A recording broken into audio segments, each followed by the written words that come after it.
안녕하십니까. 박동순 TV의 박동순입니다. 오늘은 2020년 1월 5일 하오 시간입니다.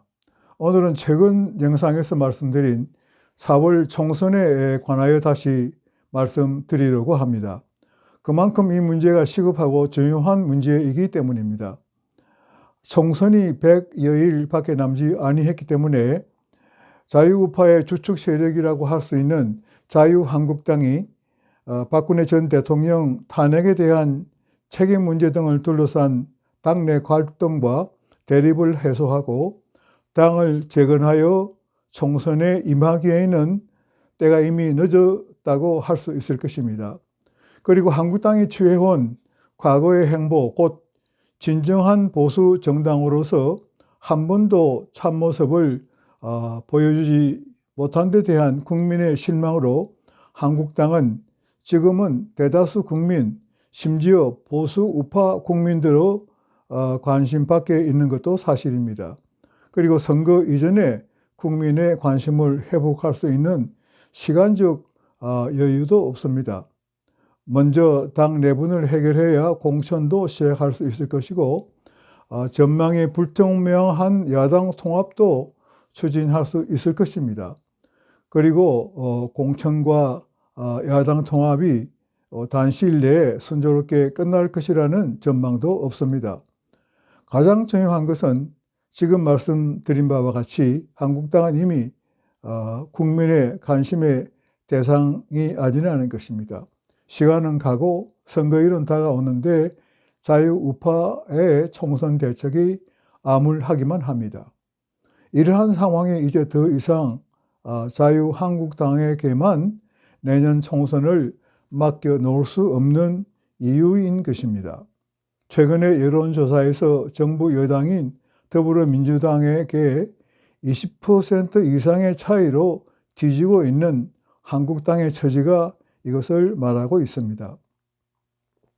지난번 영상에서 말씀드린 것처럼 하루속히 국민혁명운동본부 의장인 정강훈 목사가 253개 지역본부를 중심으로 정당 창당에 착수해야 할 것입니다. 그리고 거의 대부분 목사들로 되어 있는 각 지역본부장을 점차 일반인으로 바꾸어야 할 것입니다. 창당될 당의 명칭도 기독교 냄새가 나지 않는 명칭으로 정해야 일반 국민의 광범위한 지지와 참여를 받을 수 있을 것입니다. 국회의원 후보자 공천은 국회의원 선거구를 중심으로 각 지역 본부가 주동이 되어 경선을 통해 결정해야 할 것입니다. 새로 창당되는 당 중앙당은 253개 지역구에 공천할 후보자와 비례대표 후보자를 신문 광고 등을 통해 모집하면 될 것입니다. 이렇게 후보자로 공천을 받으려고 하는 지망자들은 각 지역구에서 경선을 통해 후보자로 공천되는 것입니다.